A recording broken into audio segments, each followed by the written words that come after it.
Hello, good morning. Tawi Rimaldor ako. Ang pag-aaralan po natin ngayon ay yung tungkol sa maling paniniwala ng mga deboto na mayroon na raw tao sa langit. Si Maria daw ay nasa langit na. At ang mga INC ay naniniwala rin na may tao rin sa langit. Si Enoch daw ay nasa langit na. Maling pananampalataya po yon, sapagkat bago makarating ang tao sa langit ay dadaan po sa proseso. Magkakaroon po ng pagbubukod-bukod sa hukuman ng Diyos sa araw na yaon, at ang mailagay sa kaliwa ay siyang itatapon sa impyerno, at yung mailagay naman sa kanan ay yun naman ang dadalhin sa paraiso. At bakit kaya naniwala sila na may tao na sa langit?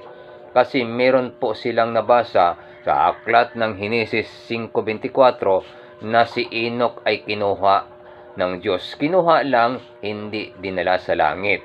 Kasi kung babasahin natin yung nakasulat sa Hebrew 11:5, mababasa natin na si Enoch ay inilipat lang, hindi dinala sa langit. At kung babasahin naman natin yung nakasulat sa Hebrew 11:13, si Enoch po ay kasama ng mga banal na nangamatay sa lupa na hindi nakamtan ang pangako. Anong pangako? Yung buhay na walang hanggan. Kasi mangyayari yung pagkakamit ng pangako na buhay na walang hanggan doon sa paraiso pagkatapos pa yun ng final judgment, ay hindi pa naman yun nangyari. Ay basahin nga natin kung ano ang kanilang naging batayan sa Henesis. Ganito po ang ating mababasa. Ayan po, Henesis 5:24. At lumakad si Enoch na kasama ng Diyos, at di siya nasumpungan sapagkat kinuha ng Diyos. Yun, kinuha, hindi dinala sa langit.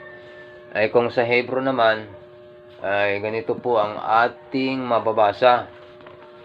Ayan po, Hebrew 11:5. Sa pananampalataya si Enoch ay inilipat upang huwag niyang makita ang kamatayan, at hindi siya nasumpungan sapagkat siya'y inilipat ng Diyos. Inilipat po, hindi dinala sa langit. At kung babasahin naman natin ang Hebrew 11:13, ganito naman po ang ating mababasa. Ayon sa pananampalataya ay nangamatay ang lahat ng mga ito na hindi nakamtan ang mga pangako. Ayon po sa ating mga binasa, si Enoch po ay inilipat, hindi dinala sa langit, at namatay si Enoch kasama ng mga banal sa lupa. Hindi nakamtan ang pangako. Kailan makakamtan ang pangako na buhay na walang hanggan? Pagkatapos mahukuman ang mga tao.